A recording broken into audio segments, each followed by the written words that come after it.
Couverture santé universelle, c'est désormais effectif. Après la gratuité de l'enseignement de base, vive la gratuité de la maternité et des soins du bébé. Sous le haut patronage du président de la République Félix-Antoine Tshisekedi Tshilombo, le Conseil national de la couverture santé universelle a procédé ce mardi 5 septembre 2023 au lancement officiel de la couverture santé universelle en RDC avec comme premier paquet des soins, la gratuité de la maternité et la prise en charge du nouveau-né. La cérémonie a été présidée à l'hôpital du camp militaire colonel Tchachi, en présence de chefs des institutions, le président du Sénat Modeste Bahati Lukwebo, le vice-président de l'Assemblée nationale André Mbata et de plusieurs autres invités. Plus de femmes prises en otage après leur accouchement par manque d'argent, plus de stress de la femme enceinte face aux obstacles financiers causant la mortalité maternelle et infantile. La gratuité de la maternité et des soins du nouveau-né vient pallier aux souffrances des moins nantis. Elle sera d'application à Kinshasa, où l'on dénombre le taux le plus élevé de mortalité maternelle et infantile avant de s'étendre vers d'autres provinces et sur l'ensemble du pays en 2024. 320 établissements de santé ont été répertoriés à travers la ville de Kinshasa pour assurer la gratuité de la maternité et des soins des nouveau-nés. Le gouvernement de la République, qui travaille en partenariat avec la Banque mondiale et l'Organisation mondiale de la santé, a disponibilisé 42 millions de dollars américains. Encore une vision du président Félix-Antoine Tshisekedi Tshilombo qui se matérialise. En ce jour du 5 septembre 2023, je suis heureux d'annoncer le lancement du programme de gratuité des accouchements dans la ville de Kinshasa, qui est le premier paquet de soins de notre mise en œuvre de la couverture santé universelle. Cela signifie que les femmes enceintes, les accouchés et nouveau-nés recevront des soins de santé de qualité gratuitement sans que les difficultés financières ne constituent un obstacle, et cela sur financement propre du gouvernement.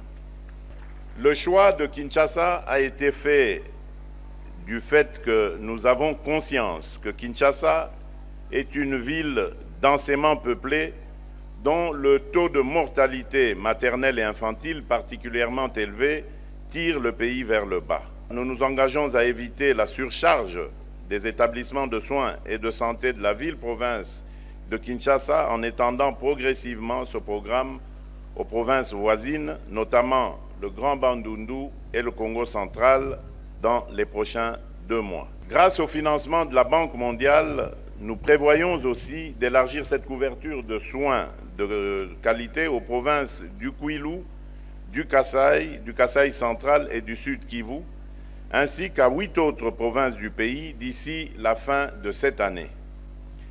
Cela permettra de couvrir 13 provinces sur les 26 que compte notre pays, et en 2024, la mise à l'échelle nationale sera achevée.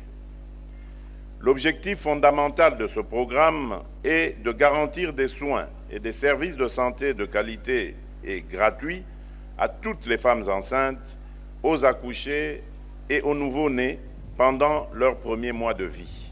Le président de la République a lancé le programme de la gratuité de la maternité et des soins des nouveaux-nés. Il a ensuite procédé à la remise symbolique des kits médicaux au personnel de la santé avant d'être convié à visiter l'hôpital moderne du camp colonel Tchachi.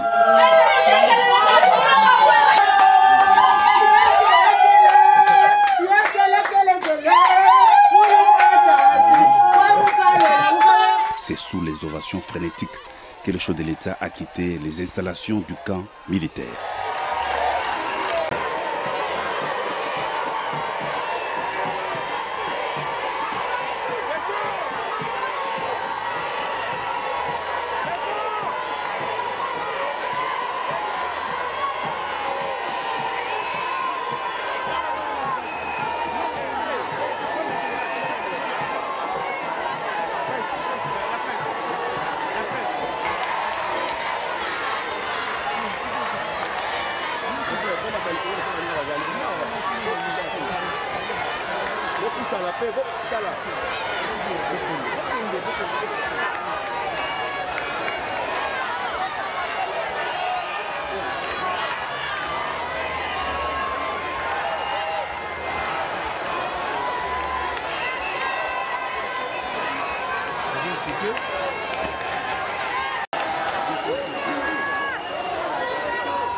C'est la gaieté, c'est la joie immense parce que le chef de l'État, il avait promis que voilà, il va mettre l'homme au centre de tout et aujourd'hui il est en train de concrétiser.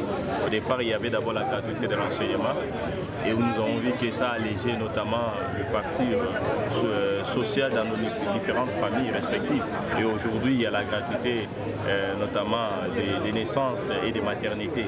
Cela va permettre aux différentes familles qui étaient d'autres dans des situations très délicates à ce qui concerne la prise en charge des femmes qui mettent au monde, mais aussi les enfants qui naissent parce qu'ils ont toujours une certaine vulnérabilité, une certaine fragilité. Et le chef de l'État vient encore de donner encore un coup d'accélérateur, c'est-à-dire de faciliter que les différentes familles puissent avoir notamment l'accessibilité aux soins de maternité sans pour autant qu'ils puissent déposer un franc ou quelque chose. Donc cela démontre à suffisance que le chef de l'État, il est vraiment un vrai socialiste et il est issu de l'école, disons, de social-démocratie. Et c'est là, ça se concrétise du jour au jour. Donc nous sommes très contents que le chef de l'État puisse opérationnaliser cet événement dans notre municipalité. Et je pense que nous, en tant que les responsables de la municipalité, nous allons faire de notre mieux pour que ça soit vulgarisé. Et nous félicitons encore une fois le chef de l'État et nous pensons qu'il va continuer. Et nous demandons à tous nos compatriotes de le soutenir. Parce que nous avons vu des régimes précédents et personne n'a voulu mettre l'homme au centre. On peut parler de mettre l'homme au centre, mais faire des actions concrètes qui matérialisent certainement la promesse, ce n'est pas donné à tout le monde. Donc on a tout intérêt de le soutenir pour que les différentes ambitions qu'il a pour notre nation puissent se réaliser.